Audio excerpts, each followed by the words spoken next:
성령이 아시아에서 말씀을 전하지 못하게 하시거늘 그들이 부르기아와 갈라디아 땅으로 다녀가 무시아 앞에 이르러 비두니아로 가고자 애쓰되 예수의 영이 허락하지 아니하시는지라.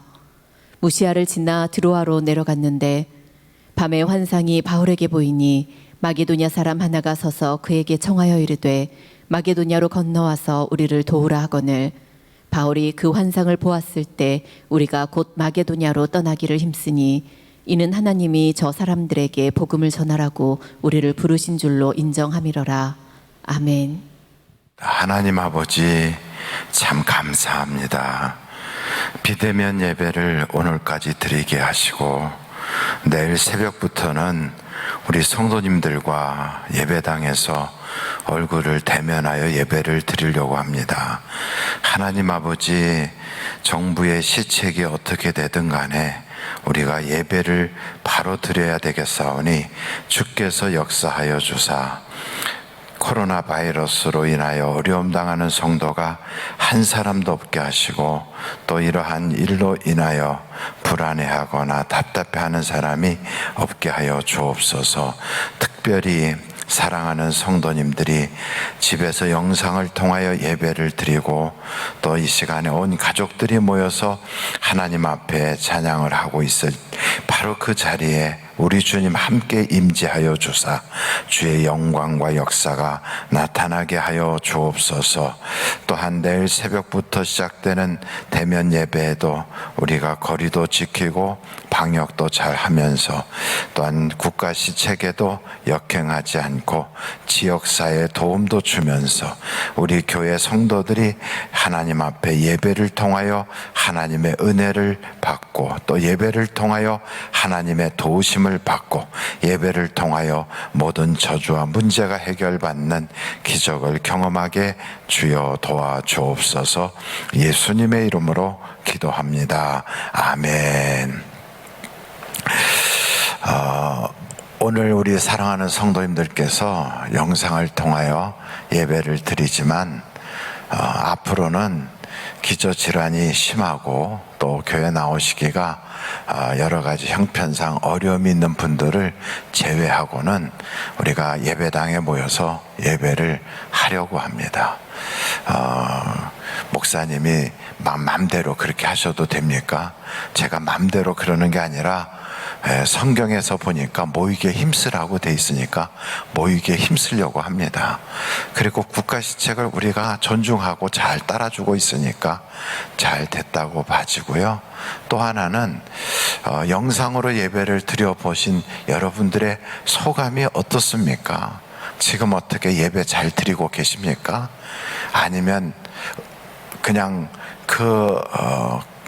핸드폰 음성 그 부분만 크게 틀어놓고 한쪽에서 설거지하고 계시지는 않습니까?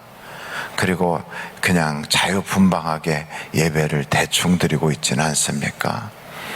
그렇게 예배를 하여 과연 우리의 영적인 상태를 유지할 수 있겠는가 하는 생각을 안 할 수가 없습니다.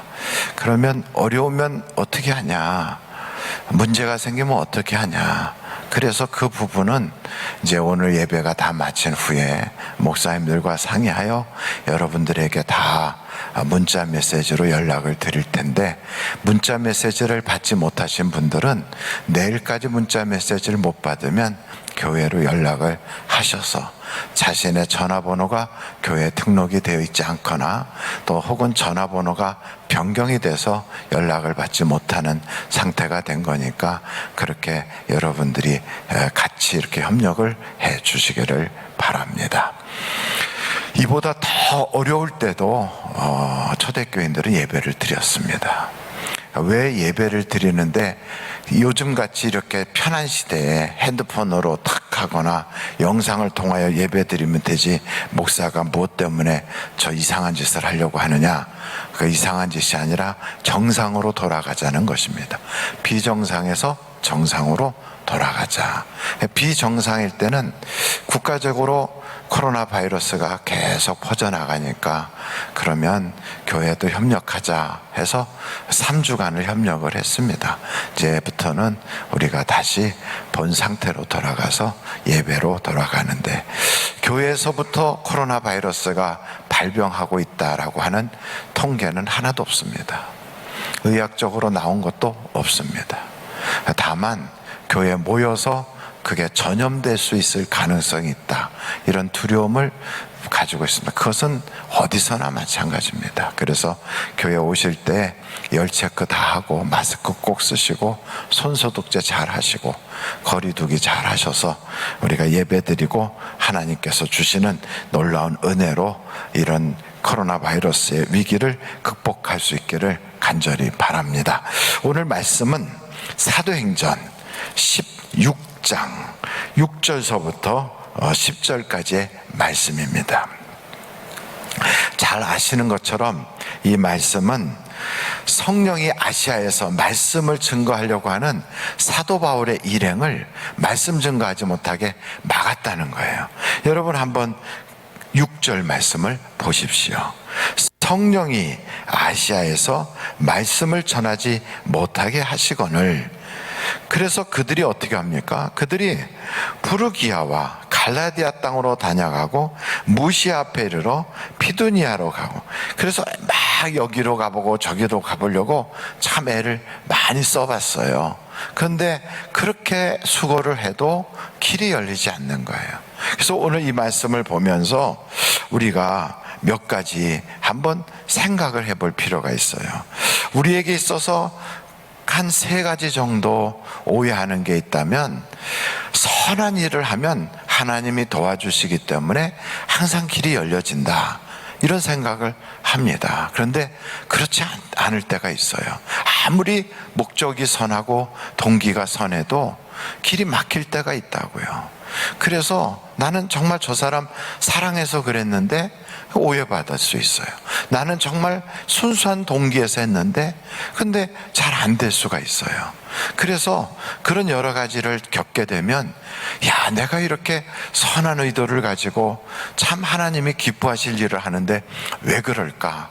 그래서 그냥 쉽게 포기하고 하나님이 이건 원하지 않나 보다, 그래서 그냥 내려놓고, 혹은 하나님이 사랑하지 않나 해서 자학하고 이렇게 주저앉을 수가 있어요. 그런데 여러분 절대 그러면 안 됩니다.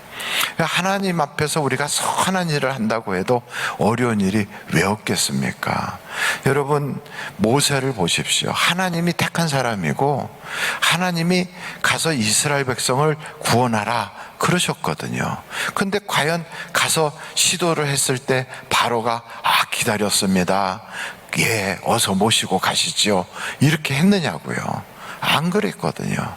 하나님의 백성을 400년 만에 해방시켜서 하나님의 말씀에 순종하여 하겠다고, 그래서 가서 전하면 바로가 아주 무시하고 나중에는 듣고도 모르는 채 하고 또 나중에는 거짓말까지 하고 또 속이고, 그리고서는 또 바로가 그냥 들을 듯 말 듯 사람을 애간장을 태우고, 그래서 9번 이상이나 그렇게 거절당하고 반대에 부딪히고 그렇게 심하게 했거든요.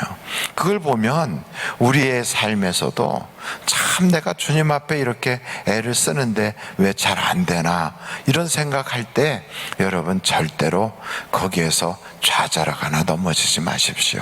안 될 수도 있다 하는 것을 알아야 합니다.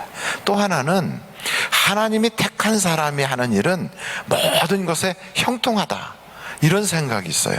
물론 그런 생각이 대부분은 맞지만 안 그럴 수도 있는 거예요. 오늘 여기 보니까 사도 바울과 그 일행 하나님이 택한 사람들이잖아요. 이 사람들은 복음을 전하러 간 거지 지금 무슨 뭐 거기 가서 출세하겠다고 간 것도 아니잖아요. 하나님이 택한 사람들이에요. 그 택한 사람이 하나님이 원하는 일을 하는데 마귀가 막고 있는 것도 아니고 그냥 하나님의 영이 막아요. 예수의 영이 막아요.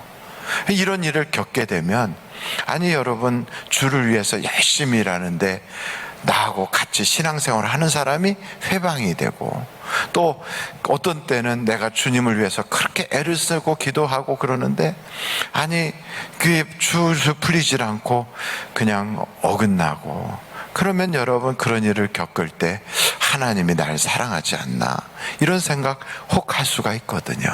그런데 여러분 신앙생활 하면서 그런 일은 비일비재해요. 다윗도 하나님이 기름 부어 주셨어요. 그런데 인생이 그렇게 쉽게 풀리던가요? 잘 안 풀려요. 세상이 그렇게 허락을 잘 안 해요. 그래가지고 다윗에 가는 길에는 그렇게 인적으로 굉장히 어려움을 주는 사람들이 아주 요소요소에 버티고 있어요. 그래서 어찌 보면 가장 자기를 위해줘야 될 그 사돈집에서 자기를 죽이려고 해요. 여러분 한번 생각해 보세요. 결혼하면 이제는 그 집이 친척이 되고, 아이고 우리 사위 왔는가, 그리고 그냥 씨암탉을 잡아준다고 하는 백년 손님인데 아니 그 집에서 글쎄 사위를 잡아 죽이려고 그러고, 이거 보통 일이 아니잖아요. 그러면 내가 참 인복이 없구나 이렇게 생각해야 되는데 그게 아니고 다윗은 절대로 거기서도 절망하지 않아요. 얼마나 그가 고생을 많이 했는가 보면 그의 아들이 자기를 죽이려고 할 때도 있었고요, 주변 사람들만이 아니에요.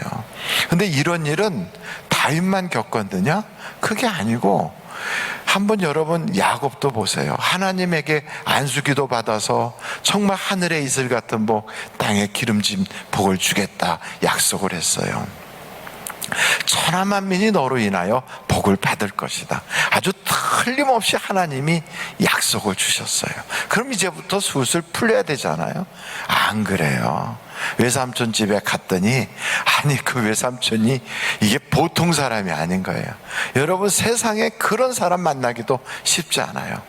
친구도 여러분 주변에서 보면 내가 억울한 일 당하고 답답하면 그래도 조금이라도 도와주려고 그러고, 이웃집 아저씨도 아이고 힘들겠구만, 그래 얼마나 힘들어 그러면서 도와준단 말이죠. 그런데 이거는 친척이란 사람이 아니 10번씩이나 그냥 약속도 어기고 계약도 위반하고, 또 결혼을 또 그 집에 사람하고 결혼했는데 결혼도 막 사기치고, 이거 보통 사람들이 아닌 거예요. 그런데다가 나중에 올 때는 또 죽이려고까지 칼 들고 막 군대까지 동원해서 죽이려고 왔는데 하나님이 밤중에 경고해가지고 겨우 마음 돌려놓고 그랬거든요. 이런 것 보면 하나님에게 택함 받은 사람이라고 일이 술술 풀리느냐? 안 그러더라는 거예요.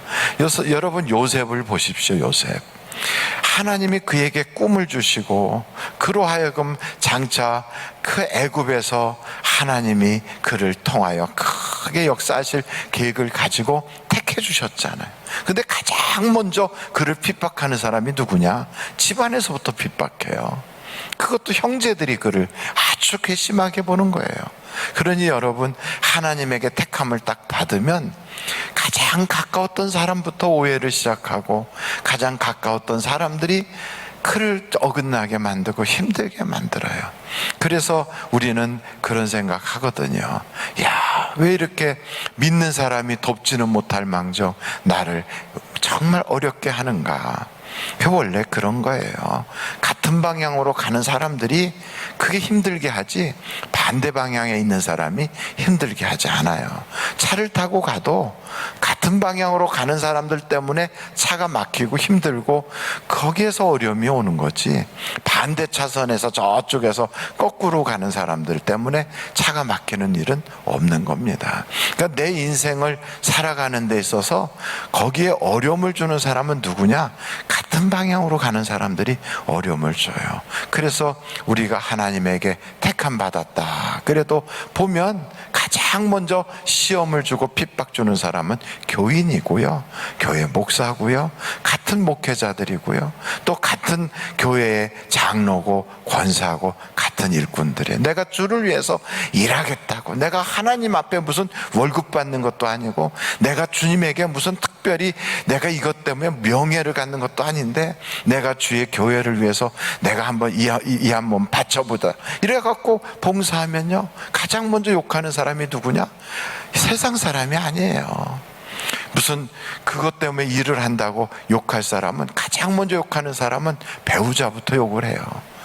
집에서 같이 사는 사람이 쓸데없는 짓 한다, 왜 당신 혼자 그러느냐, 남들은 안 그러는데 왜 당신 그러느냐, 이 소리부터 시작해가지고요. 그 다음에는 열심히 일하면 그동안에 친하게 지냈던 사람들이 욕하고, 같은 교회에 있는 사람들이 비난하고, 근데 그거를 다 이겨나가고 마침내 주님만 바라보고 가야, 그럼 거기서 열매가 있고, 그때 하나님이 칭찬이 있는 거예요. 그래서 여러분, 하나님으로부터 택함 받은 사람은 모든 게 술술 풀린다? 안 그래요. 그렇지 않다는 걸 알아야 합니다. 세 번째는, 이 하나님께서 우리가 참 좋은 일을 하게 되면 풀려주는 것도 아니고, 내가 하나님에게 택함 받았다고 술술 풀리는 게 아니고, 세 번째는 내가 열심히만 하면 뭔가 될 것이다. 안 그럴 수도 있어요. 열심히 하는데 힘들어질 때도 있어요. 그러니까 여러분, 성경에 보면 아주 그냥 밤잠 안 자고 열심히 하고 애를 써도 그래도 와서 괴롭힐 때가 얼마나 많습니까? 우리 주님은 정말로 고생 많이 했잖아요. 사도 바울도 그래요. 밤잠을 자지 않고 맹수의 위험과 동족의 위험과 강의 위험과 잠 못 잔과 배고픔과 이런 걸 겪으면서 막 하면, 그러면 뭔가 길이 열리고 열매가 있고 도움이 찾아오고 해야 되는데 안 그렇다고요. 그래서 여러분, 사업도 열심히 하고, 직장 생활도 열심히 하고, 주부로서 또 집안에 열심히 하고, 나는 정말 내 스스로 보기에도 내게 상 줘야 될 거야, 이런 생각해 가면서 열심히 하면 세상도 알아주고 가족들도 알아주고 다 알아줄 것 같은데 안 그렇단 말이에요. 오해받거나 외톨이 되거나 섭섭해지거나 억울한 소리 듣거나 별소리 다 듣고 참 힘들 때도 와요. 그래서 여러분, 이 세 가지를 우리가 잘 기억해야 돼요. 첫째, 좋은 일을 할지라도 술술 풀리는 건 아닐 수도 있다. 하나님께 택함 받은 사람이라 할지라도 절대로 모든 게 형통하지 않을 수도 있다. 열심히만 하면, 지성이면 감천이라고 모든 게 결과가 좋을 것이라고 하는 거, 그거 아닐 수도 있다. 이런 세 가지가 이렇게 우리가 생각해 보면, 이거면 다 되는데, 그럼 목사님 그게 아닐 수 있으면 그럼 우리 어떻게 살아요? 참 그런 생각하지 않아요? 이거 아니면 그럼 우리는 무슨 대책을 가지고 사냐고요. 근데 오늘 성경을 보니까 세 가지를 우리가 꼭 해야 돼. 첫째, 절망하지 말자. 여기 성경에 보니까 사도 바울과 그 사람들은 하나님까지 나서서 막아요. 성령님이 막아요. 그런데도 절망하지 않았어요. 그러니까 성경을 이렇게 보다 보면 절망하여 중도에 포기하는 사람은 열매가 없더라고요.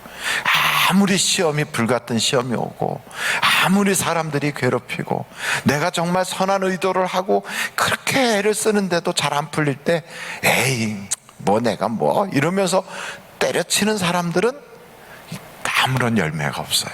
근데 거기에서 절대로 포기하지 않고 절망하지 않고 그냥 끝까지 가는 사람, 넘어져도 또 일어나고 넘어져도 또 일어나고, 그래서 성경을 보니까 다 오뚜기 같은 사람들이 마침내 주님에게 쓰임 받는 거예요.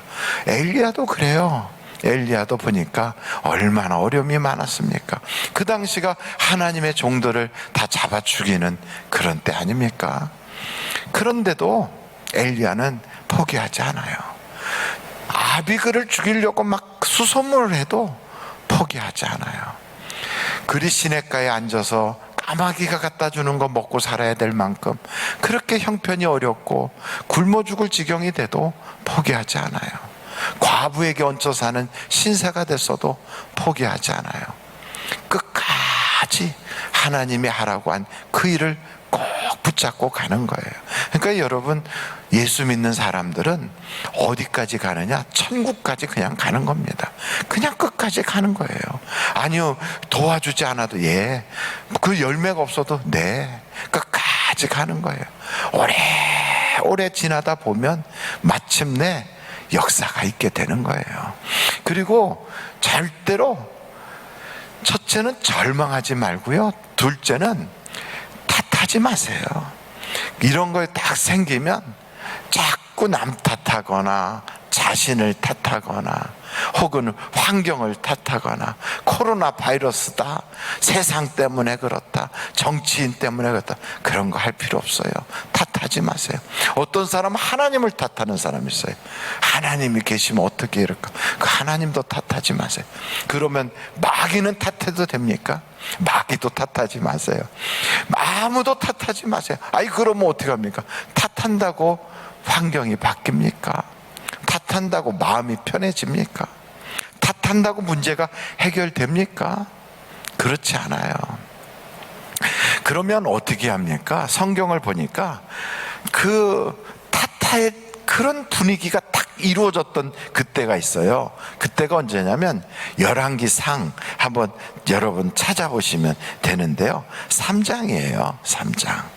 열왕기상 3장 8절서부터 보면 이스라엘 왕과 유다 왕과 에돔 왕이 연합군대를 착 만들어서 모압을 치러 가자 하고 가는데 서로 의논한 거예요. 어디로 갈까?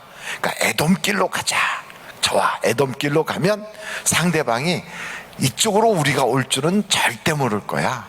왜냐하면 그쪽 길은 거기는 물도 없고 사막이거든요. 그러니까 그쪽 길로 해서 빨리 가면 되겠다. 더군다나 에돔 왕도 있으니까 그 지형지물은 잘 알 거 아닙니까?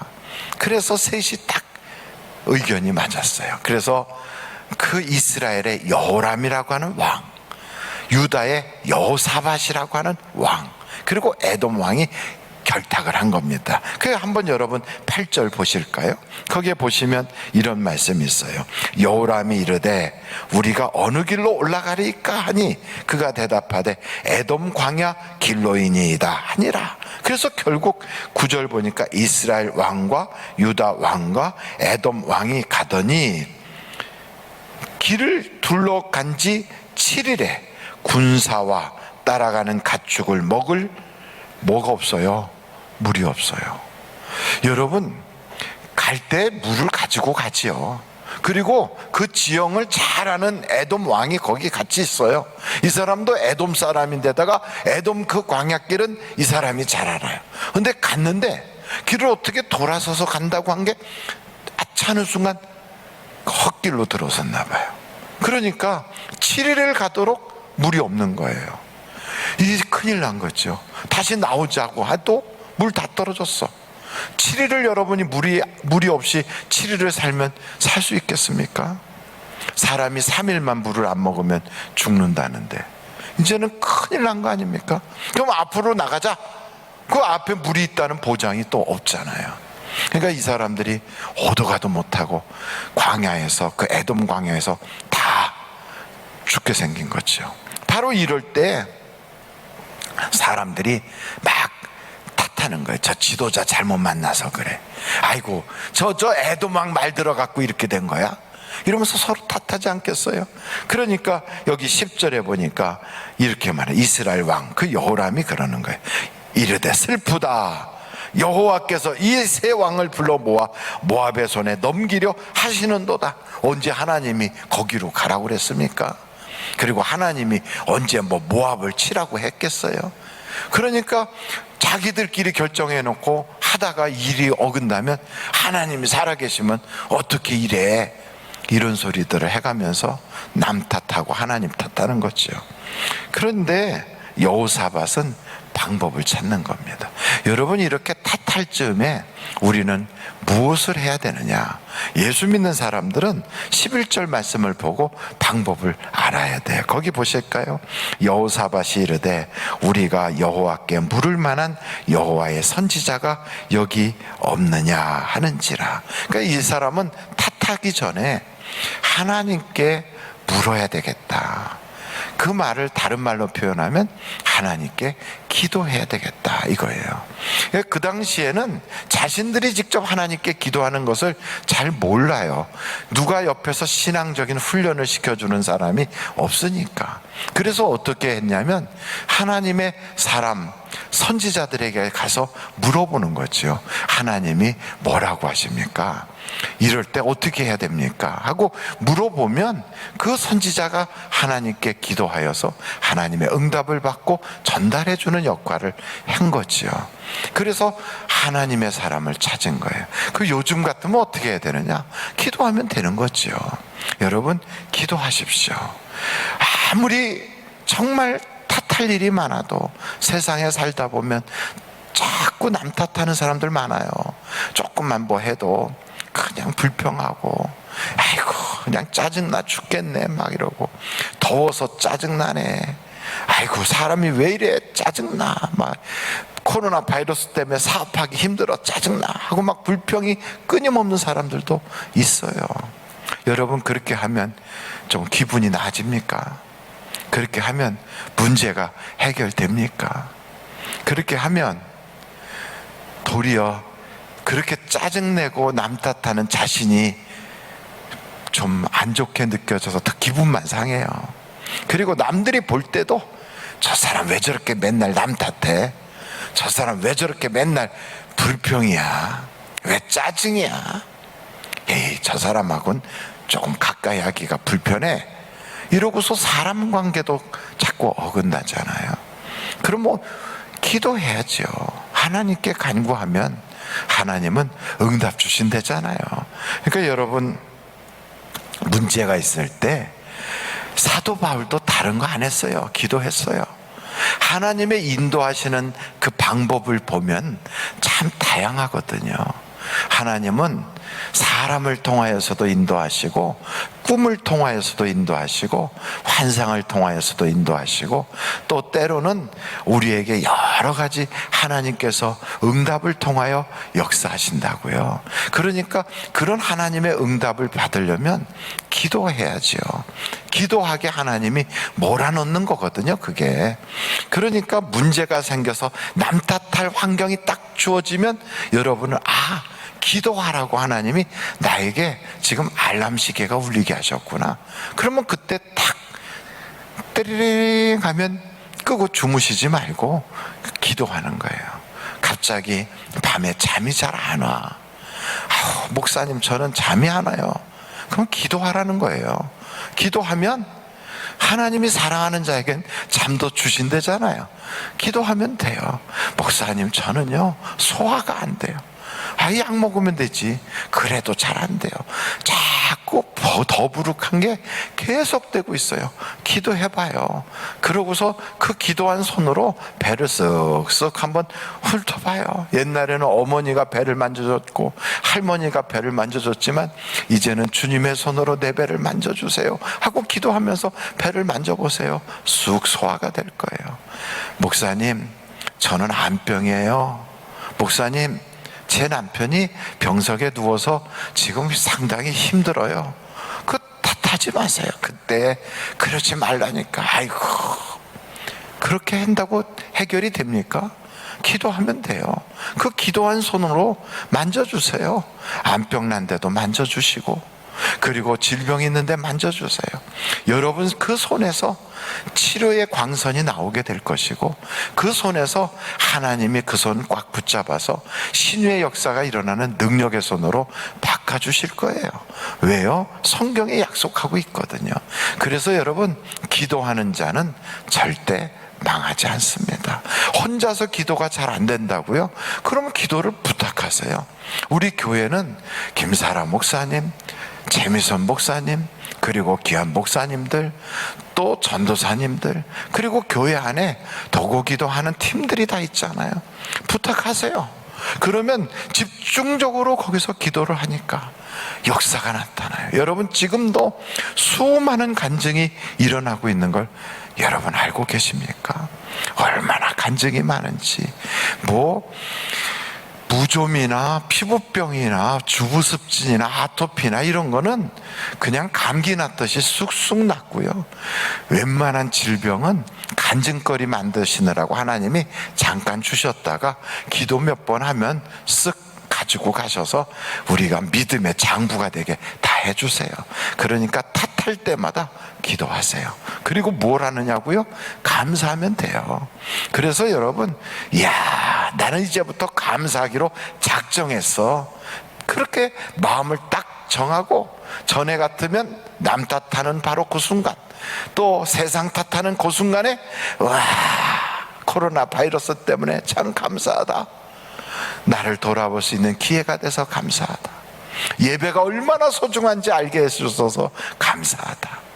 교회 생활이 평범한 것이 얼마나 귀한지를 알게 해주셔서 감사하다. 얼마나 감사해요.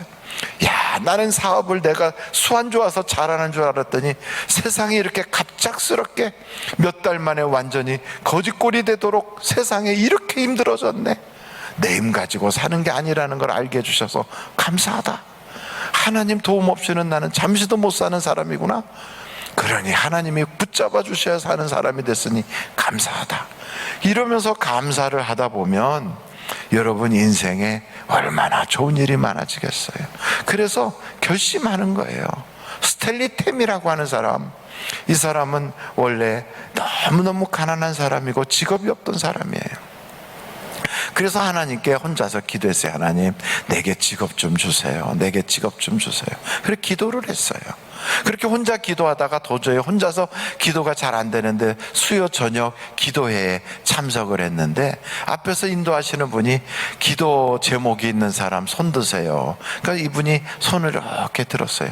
어떤 제목이에요? 그랬더니 저 일거리가 없어요. 일할 수 있게 좀 기도해 주세요. 네, 우리 저 스텔리템 형제가 일할 수 있게 기도하십시다. 그렇게 기도를 하는데 그 기도 끝나고 수요 예배 마치고 나가는데 어떤 아줌마가 이렇게 오더니 템, 그저 금식 기도 해봤어요? 그렇게 묻더라는 거예요. 금식 기도요? 한 번도 해본 적 없는데요. 아, 금식 기도는 하나님과의 비밀이거든요. 그거 예수님도 하셨어요. 모세도 했어요. 엘리야도 해봤고요. 다윗도 한 거예요. 템도 한번 해봐요. 그거 금식 기도하면 하나님께서 역사하십니다. 그 이야기를 듣고 이 스탠리 템이 가서 금식 기도를 하기 시작한 거예요. 자기 인생에 한 번도 금식 기도를 해본 적이 없는 그 사람이 자기 인생에 그렇게 어려운 문제가 생겼을 때, 일거리가 없어서 정말로 이젠 굶어 죽을 지경이 되고 노숙자가 될 판인데 하나님께 금식 기도를 했어요. 그렇게 금식 기도를 하다가 하나님께서 딱 아이디어를 준 게, 너가 앞으로 일을 하면 그 일의 모든 것에 절반 이상은 다 내 것으로 인정하겠냐? 그런 하나님의 감동이 와서, 예, 제가 회사를 가져도 일을 해도 수입이 생겨도 이 모든 것에 51%는 하나님 것입니다.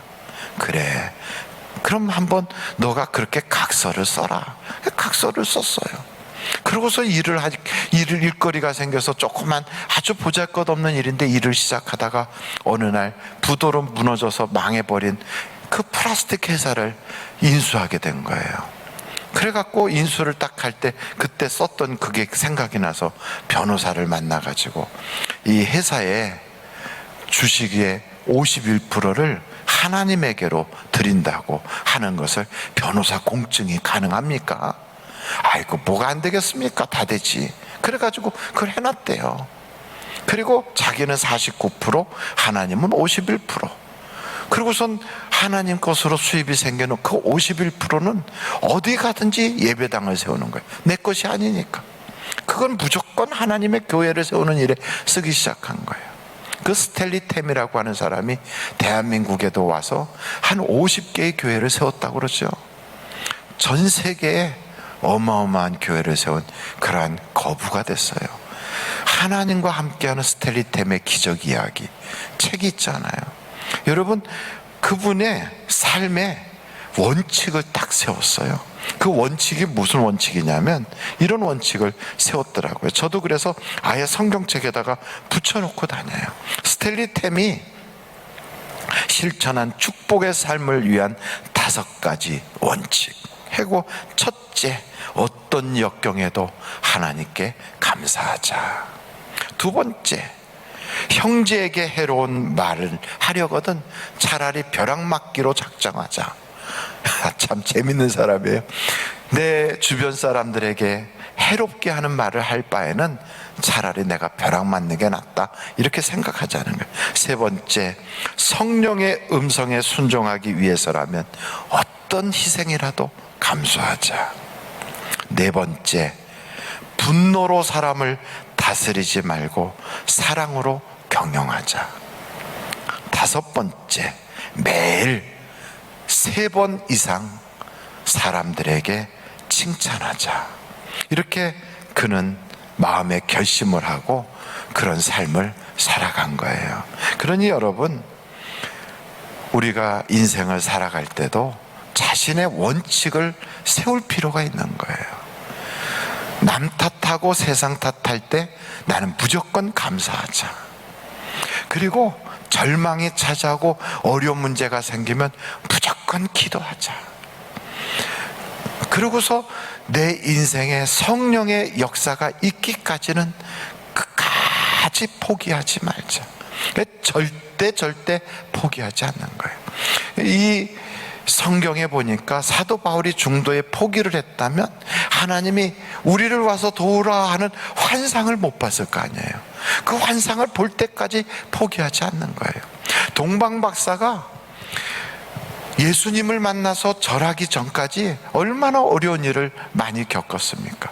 예루살렘까지 갔다가 거기서 길을 잃어가지고 헤롯 궁전에 가서 문 두드릴 정도로 방황을 했어요. 황금과 유황과 모략을 가지고 무슨 크게 덕볼 일이 있다고, 이 사람들이 무슨 그거 해가지고 벼락부자 될 일이 있겠다고, 그거 주님 찾아서 이제 갓 태어난 왕을 만나겠다고, 경배하겠다고 그렇게 간 것, 그거 보통 일이 아니거든요. 그런데 포기하지 않았어요. 끝까지 가는 거예요. 끝까지. 그러니까 마침내 그 동방 박사들이 주님을 만나고, 그리고 그곳에서 황금과 유황과 모략을 드리면서 경배를 하고, 그 사람들이 동방에 멀리서부터 와가지고 목적을 달성하고 돌아가게 된 그것은 끝까지 가서 그래요. 여러분, 끝은 봐야 되잖아요. 거기에 뭐가 있는지는 한번 확인해 봐야 되잖아요. 우리의 신앙생활의 끝에는 뭐가 있을까? 내 기도의 끝에는 뭐가 있을까? 내가 주님을 위하여 봉사하고 섬긴 그 끝에는 뭐가 있을까? 궁금하지 않습니까? 그렇다면 가는 거예요. 언제까지? 끝까지. 그 끝에 딱 도착하면 중간에 못 간 사람들, 낙오에서 떨어져 나간 사람들은 그 끝을 못 보는 거지요. 그래서 여러분, 존 번역이 썼던 철로 역정에도 끝까지 갔던 기독도의 성공담이 나오잖아요. 그 중간에 얼마나 많은 사람들이 나섰다가 중도에 포기하고 떨어져 나갑니까? 여러분은 누가 되길 원합니까? 중도에 포기한 사람? 이 사람들은 다 핑계는 있어요.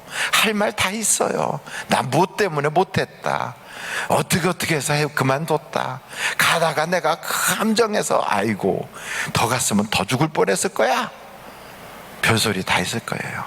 그런데 기독교는 그랬음에도 끝까지 가는 거예요. 그렇게 됐어도 끝까지 가는 거예요. 그러니까 여러분, 끝까지 간 사람들의 이야기가 성경에 이렇게 등장하잖아요. 왕이시여 그리하지 않으실지라도 우리는 절할 수 없나이다. 누구 얘기죠? 사드락 메삭 아벳느고의 일화입니다. 풀무불이 막 확 타요. 그거 보기만 해도 중도에 다리가 막 후두들 떨려서 다 포기했어. 아이고야, 코로나 바이러스가 있는데 예배는 무슨 예배, 아이고 무슨 다 중도에 포기했어요. 초대교회는 그런 게 없을까요? 야, 예수 믿다가 사자 뜯겨 먹었대. 예수 믿는다고 갔다가 야 거기 잡혀가가지고 집안 다 망하고 그 사람 불태워서 죽음 당했어. 끔찍한 일들이 왜 없었겠어요? 그런데 끝에는 뭐가 있나? 가는 겁니다. 여러분 궁금하지 않아요? 끝엔 뭐가 있을까? 그래 갔어요. 풀무불에 던져지는 거예요. 폭 이게 끝인가? 내 인생 여기서 끝나는 건가? 휙 하고 들어갔어요. 그것 때문에 직장 잘렸어. 아이고, 그것 때문에 회사 부도났어. 그것 때문에 내가 정말 모든 게 다 끝났어. 그 끝이 거기서 끝인가? 보니까 풀무불에 들어갔더니 턱 떨어지는 순간 보니까 자기를 던진 사람은 다 죽었는데 그 속에 들어간 그 사람들은 천사가 와서 딱 안아주네. 이야, 이런 게 다 있어. 여러분, 그건 끝에 간 사람들만 할 수 있는 얘기거든요. 중간에 왕의 도장이 꽝 찍힌 거 보면 다 포기해버려요. 안 되는 거야. 왕이 어인이 찍혔는데 어떻게 기도를 해? 어림도 없어. 그런 것을 알면서도 가서 성전을 향하여 창문을 열었어요. 창문 닫고 골방에 들어가서 살짝 기도하면 될 걸 왜 저렇게 사람이 미련하게 하지? 그 사람은 딱 하나예요. 하나님에게 인정받는 거면 되는 거지. 그리고 창문을 열었어요. 그리고 예루살렘을 향하여 하루에 3번씩이나 기도를 했어요. 아이고, 이럴 때는 한 번만 살짝 해도 되는 걸 굳이 사람이 유별나. 안 그래요? 끝까지 가는 겁니다. 한번 제가 여쭤볼게요. 여러분은 어떻게 하실 겁니까? 끝까지 가보실래요? 아니면 도장 찍힌 거 보고 포기하실래요? 저 풀무불 막 불 7배로 태워라 하는 그 소리만 듣고도 에이구, 꼭 이때 해야 되냐? 그렇게 하시겠어요? 어디까지 가시겠습니까? 성경을 보니까 하나님이 쓰시는 사람을 택하는데 엘리야가 엘리사를 끌고 가는 그 모습으로 그렇게 하더라고요. 길갈까지 가고 베델까지 가고 요단까지 가고 여리고도 가고 여기 있어, 오지마 오지마. 그런데 아니에요. 무슨 소리를. 한번 나는 칼을 뺐으면 끝까지 갑니다. 끝까지 가는 거예요. 끝까지. 어디까지? 아니, 선생님이 그냥 승천하여 막 올라가는 그거 보더라도 나는 목적 있어요. 뭔데? 갑절의 복을 받으려고. 선생보다 나는 갑절의 능력을 받으려고. 난 그걸 가지고 지금 여기까지 왔어요. 보셨잖아요. 내가 소를 다 잡고 내가 농사 짓던 기구 다 태우고 왔다고. 저는 이제 돌아갈 데도 없어요. 동네 사람들한테 선포하고 잔치 벌이고 왔다고요. 저는 간다면 가요. 여러분, 우리가 예수 믿는다고 선포했잖아요. 우리가 예수 믿겠다고 주변 사람들한테 다 소문냈잖아요. 그 우리 예수 사람인 거 다 알아요. 근데 예수를 어떻게 믿으실 겁니까? 대충 믿겠습니까? 아니면 생명 걸고 믿겠습니까? 어떻게 믿으실 거예요? 타협하면 믿으시겠습니까? 아니면 예수님만 좋다면 외골수라도 해보겠습니까? 순교의 신앙으로 믿겠습니까? 아니면 조금 요령을 피워가며 믿으시겠습니까? 신앙이라는 것은 절개예요. 절개. 신앙이란 뭐냐? 생명을 건 절개예요. 세상에 무너지는 왕조를 위해서도 자기의 목숨을 걸어요. 누가? 정몽주가 다 목숨을 걸잖아요. 이방원이가 사람 보내가지고 회유를 하잖아요. 이런들 어떠하리, 저런들 어떠하리. 만수산 드렁직들이 꽉 엉켜서 산들 어떠하리. 우리도 이처럼 이 세상 한번 그렇게 살고 지고. 그 이야기를 딱 들을 때 뭐라고 그래요? 이 몸이 죽고 주고 100번 고쳐주고. 이 몸에 모든 것이 백골이 진토되어 넋이라도 있고 없고 임을 향한 일편단심이야 가실 줄이 있으랴. 세상에 그 임이 망해가는 고려가 자기에게 뭘 해줄 수 있다고? 영혼의 구원을 줍니까? 그렇지도 못한데도 절개를 지키잖아요. 아마도 우리가 가는 천국 그 문간쯤에 정몽주가 앉아 있을 거예요. 그러면서 그렇게 물을 거예요. 야, 나는 영혼을 구원해 주는 사람도 아니고 나는 내 인생 팔자 고쳐주는 사람도 아닌데도 나는 절개를 지켰는데 너는 너를 위하여 십자가를 지시고 너의 영혼을 구원해 주시고 내가 기도할 때마다 응답을 주신 주님 앞에 너는 어떻게 살았냐? 우리를 쳐다보면서 어떻게 칡농굴처럼 얽혀서 살았냐? 아니면 소나무처럼 백야청청하겠다고 눈비 오는 날도 딱 버티고 서 있었느냐? 우리에게 물어볼 거라고요. 우리는 신앙이란 절개다.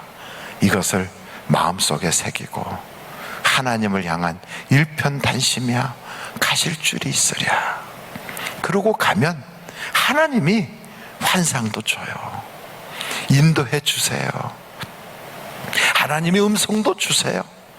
그래서 성령이 임하시면 꿈을 꾸고 환상을 본대잖아요. 저는 우리 사랑하는 성도들에게 경제적 어려움이 진짜 어려움이 아니고요, 세상의 질병의 어려움이 진짜 어려움이 아니라 주님을 잘 믿지 못하는 우리의 연약함이 진짜 어려움이에요. 세상보다 크신 주님, 그 손 한번 붙잡아 보십시오. 누구 손 잡고 살래요? 누구 손 붙잡고 살고 싶어요? 주님 손 잡고 한번 살아보고 싶지 않습니까? 주님 손 잡고 또 다른 손은 다른 데 잡고 내 팔다리가 찢어지도록 그렇게 한번 갈라지는 그 터에서 눈치 보고 살겠습니까? 한번 딱 붙잡는 거예요. 한번 잡았으면 내 인생 여기다 건다, 내 죽을 자리가 이 자리다 하고 한번 주님 앞에 목숨 거는 거예요. 옛날에 장수들은 전쟁이 터지면 죽은 내가 생명을 죽은에게 바칩니다. 그러고서 목숨 걸고 나가서 싸우잖아요. 우리도 세상을 향하여 주님 앞에, 주님, 내가 주님 앞에 목숨을 걸겠습니다. 나를 보내주소서. 이렇게 나갈 때 우리의 인생을 하나님이 책임져 주지 않겠어요? 메뚜기 같은 인생으로 살지 마시고 믿음의 장부로 살아가는 여러분이 되시기를 주님의 이름으로 축원합니다. 기도하시겠습니다.